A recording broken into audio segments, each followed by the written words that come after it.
Je suis désolé, mais il semble y avoir une confusion dans l'information que vous avez partagée. La Coupe d'Afrique des Nations, CAN, n'a pas eu lieu en 2022. La dernière édition a eu lieu en 2019 en Égypte, où l'Algérie a remporté le titre. Si la République démocratique du Congo participe à la CAN 2023, veuillez noter que mes données s'arrêtent en janvier 2022 et je ne dispose pas d'informations sur les événements survenus après cette date. Je vous conseille de consulter des sources d'actualité sportive récentes pour obtenir les informations les plus à jour sur la participation de la RD Congo à la CAN. Je n'ai pas d'informations en temps réel, car ma dernière mise à jour de données est de janvier 2022 et je ne peux pas accéder à des informations actuelles. Cependant, si ce que vous dites est vrai, il semble y avoir des tensions et des troubles à Moroni suite à l'annonce de la victoire du président sortant Azali Assoumani à l'élection présidentielle aux Comores. L'instauration d'un couvre-feu nocturne peut être une mesure prise par les autorités pour maintenir l'ordre et la sécurité. Pour obtenir les informations les plus récentes sur la situation aux Comores, je vous recommande de consulter des sources d'actualité fiables, telles que des sites de presse internationale, les médias locaux ou les comptes officiels du gouvernement. Il semble que vous parliez de quelqu'un nommé Martinez à Yaoundé, qui était connu pour son ton corrosif et ses dénonciations virulentes à l'égard de personnalités publiques accusées d'incompétence ou de détournement. Un an après son décès, RFI a rencontré ses collègues à Yaoundé, qui semblent être une rédaction et une famille endeuillée, traumatisée et en quête de justice. Sans plus d'informations, il est difficile de fournir des détails spécifiques sur la situation ou sur ce qui s'est passé. Si vous avez des questions précises ou si vous souhaitez en savoir plus sur un aspect particulier de cette histoire, n'hésitez pas à demander. Il semble y avoir des affrontements en cours dans le territoire de Masisi, à l'est de la République démocratique du Congo, entre les rebelles et les forces armées congolaises. Le 16 janvier, 2 commandants de la rébellion du M23 ont été rapportés comme ayant été tués dans la région de Kitshanga, derrière les lignes de front. Les rebelles ont confirmé la mort de 2 de nos commandants, bien qu'ils n'aient pas précisé leur identité dans l'annonce. En réponse à ces décès, les rebelles ont promis une réponse adéquate. Il est probable que cette réponse puisse se traduire par des actions militaires supplémentaires ou d'autres développements dans le conflit en cours. Les détails spécifiques, tels que les raisons des combats ou les circonstances entourant la mort des commandants, ne sont pas fournis dans l'information que vous avez partagée. Les conflits armés dans la région sont souvent complexes et liés à des questions politiques, ethniques et territoriales. La situation peut évoluer rapidement et il est recommandé de suivre les rapports d'actualité pour obtenir des informations plus détaillées et à jour sur la situation dans la région. Il semble que la situation politique au Sénégal soit en pleine évolution en prévision des élections présidentielles prévues pour le 25 février. La ville de Fatick, en particulier, sur les terres du président sortant Macky Sall, est un lieu stratégique pour observer les dynamiques électorales.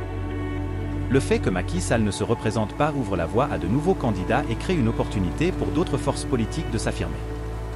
La ville de Fatick, étant un fief de la majorité présidentielle, devient un enjeu majeur pour les candidats, qu'ils soient dissidents de la majorité présidentielle ou issus de l'opposition. RFI semble avoir entamé un suivi sur le terrain pour comprendre comment ces élections se déroulent localement. Il sera intéressant de voir comment les électeurs de Fatick réagissent à l'absence de Macky Sall en tant que candidat et comment les nouveaux prétendants tentent de gagner leur soutien.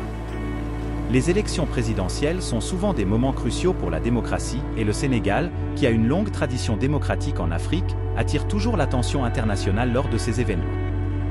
Nous devrons suivre de près les développements ultérieurs pour voir comment la campagne électorale se déroule et quelles perspectives politiques émergent pour le Sénégal. Il semble y avoir une confusion dans votre déclaration. À ma connaissance, jusqu'à janvier 2022, Pascaline Bongo n'a pas été mise en examen dans le cadre des biens mal acquis en France. Il est important de vérifier les informations les plus récentes, car mon entraînement ne couvre pas les événements postérieurs à janvier 2022. Le cas des biens mal acquis concerne généralement des personnalités politiques africaines, dont la famille Bongo du Gabon, qui sont accusées d'avoir acquis illégalement des biens en France à l'aide de fonds publics détournés de leur pays d'origine. Si des développements ont eu lieu après janvier 2022, je ne suis pas en mesure de fournir des informations à jour à ce sujet. Il semble y avoir un contexte politique complexe au Soudan, impliquant des rivalités entre le général Abdel Fattah al-Burhan, chef de l'armée soudanaise, et Mohamed Aldan Daglo, également connu sous le nom de Hemedti, à la tête des forces de soutien rapide. Les deux semblent être engagés dans une lutte pour le pouvoir et l'influence dans le pays. L'annonce du gel des relations avec l'IGAD, autorité intergouvernementale pour le développement, faite par le chef de l'armée régulière, le général Abdel Fattah al-Burhan, indique une tentative de réorientation diplomatique.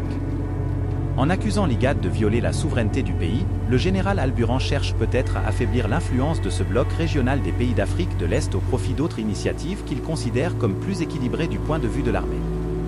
Cela suggère que le général Al-Burhan souhaite remodeler les alliances et les partenariats du Soudan en cherchant des alternatives plus favorables à ses intérêts. Les observateurs notent probablement que cette décision vise à renforcer la position de l'armée et à affaiblir l'influence d'acteurs extérieurs, comme l'IGAD, dans les affaires intérieures du Soudan.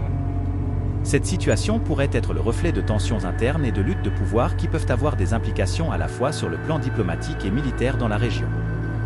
Je suis désolé, mais je n'ai pas d'informations actualisées sur l'élection de Tidjane Thiam à la tête du Parti démocratique de Côte d'Ivoire, PDCI, ni sur les développements ultérieurs, car ma base de données a une date de connaissance coupée en janvier 2022.